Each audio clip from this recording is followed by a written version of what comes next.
Deviating from the core DNA will cost anyone really bad. Once you realize that, it's always better to revert back to the original.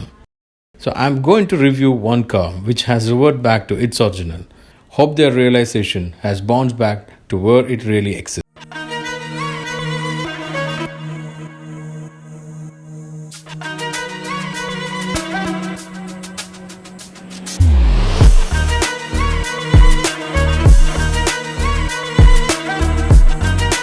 Car maker BMW is always known for making one of the best driver's luxury machine, and I would say the 5 Series is the benchmark among them. Even though the 7 Series is the flagship, 5 Series is the balance between both the luxury and the driving dynamics.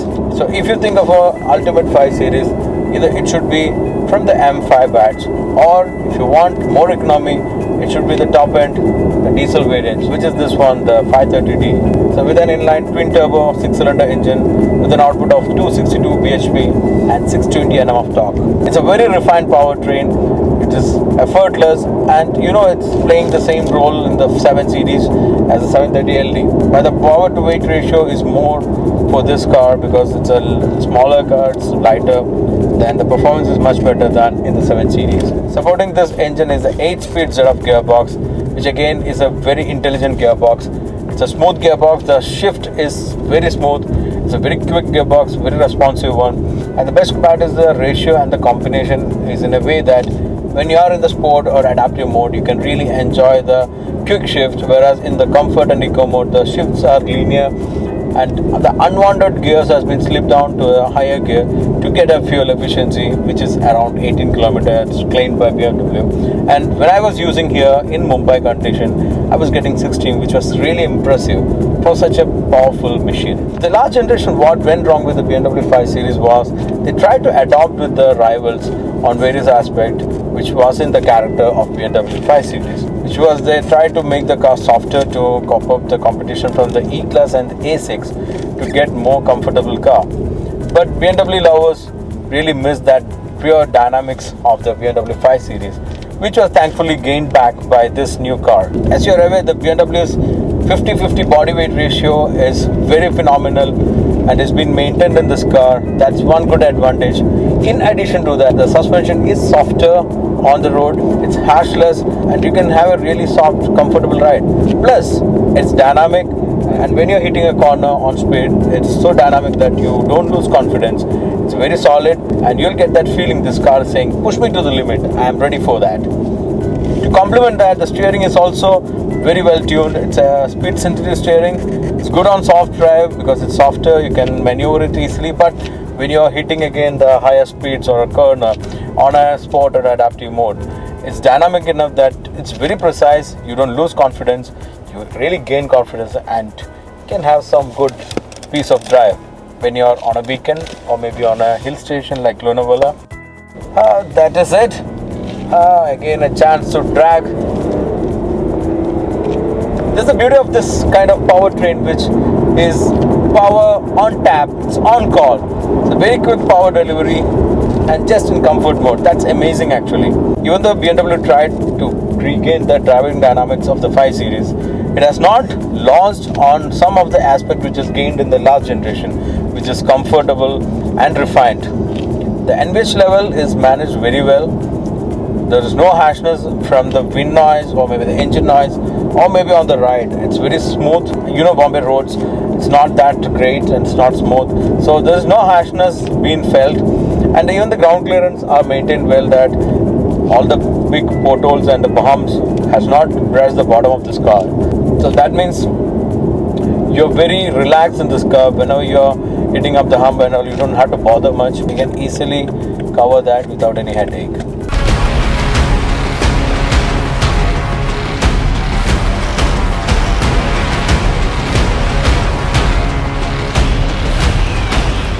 Guys, with the new 5 Series, BMW had not brought any revolutionary design change. It was more of an evolution from the previous design. And the new design philosophy is being brought into the car, and it's evident everywhere, especially in the fascia. The new grille treatment, which is a kidney grille on a 3D projection type, is having more presence than the earlier.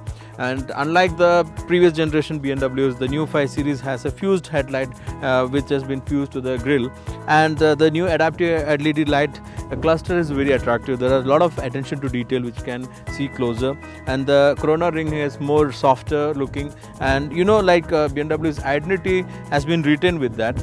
And the car which we are testing drive today is the 530D with the M body kit. So the bumper design is a bit different. There is a huge air intake. You can see a black skirting over here, and there is a LED fog lamp also indulged to that. It looks more attractive, and it's having a huge powerful feel from the front. When it comes to side profile, it is actually retaining the same design proportion, which is very identity of the 5 Series, and it's more of a driver's car's proportion with a longer hood, a laid back cabin and a small boot portion. Give a powerful feel and an enthusiastic feel which personally feel. There's an M badge on the fender, and there's an air intake which flows the air from the wheels to the body to give more aerodynamics. The roofline has been like a coupe, it's a round roofline. BMW's design identity is revealed on the shoulder line, and you can see the clinch design, which is again a BMW identity, and you can see the proportion is very attractive, very much like any BMW.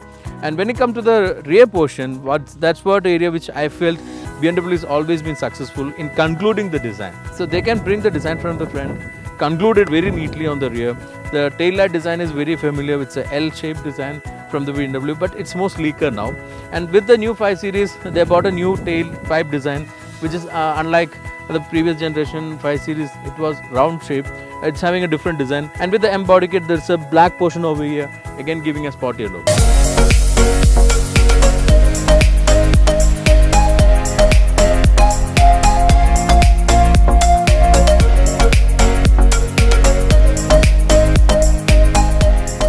In the past, BMW had few issues on the build quality of the interior. The material usage wasn't great. The fit and finish was not that up to the expectation.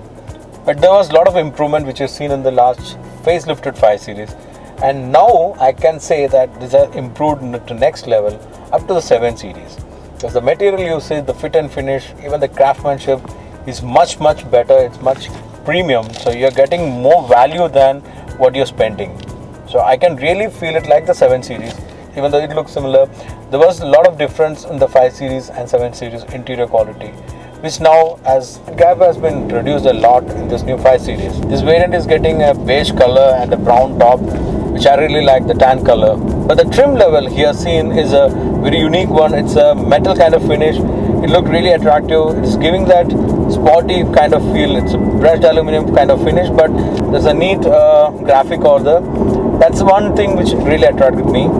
The seats are crafted in a way that's very supportive. The front seats are amazing actually. There are a lot of support. You can adjust the thigh support. Everything can be done electrically. And the rear seat also is crafted. There's enough room for your head, knee and shoulder. The main rival E-Class is having a long wheelbase in India, where the BMW loses point because of the longer wheelbase. They are having an advantage on the space. Like the new 7 Series, the new 5 Series also have the semi-autonomous feature, and the one good thing is the parking aid. When you have the remote key, you can use it to pull out the car from a tight parking spot or maybe park it back to the tight parking. The new 5 Series is feature loaded like in 7 Series. The infotainment system is having the gesture control like this. So the problem with that system is, again as I mentioned in 7 Series, when you move around your hands, when you're having a serious talk to somebody, co-passenger or maybe on phone, it is tend to increase the volume, it is tend to change the channels. So that I think maybe the first generation gesture control may be improved for the next generations to come. That is one drawback I've seen.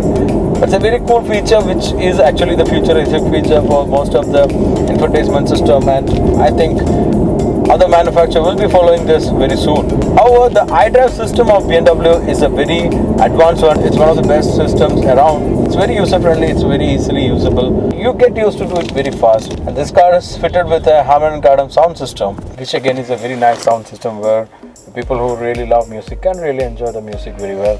So that way also BMW scores well. And for the real fun of driving, you have the head-up display, just more information than any of the manufacturer provides in this range of cars. As always said, the 5 Series has been one of the best drivers sedan around. There are a lot of variants available from the 520D to the M5. However, the character of the 5 Series is the real match for the BMW's Mantra of bringing up the luxury and driving pleasure together. And I have always been big fan of the 5 Series, and the fanship still continue with this new 5 Series, especially the 530D. So if you really like this video, you give us a thumbs up, and you can follow us and just click that bell button so you'll get updated with our latest videos. You can also follow us on our social media platforms like the Twitter, Facebook and Instagram. Let us know what you want to see through our videos.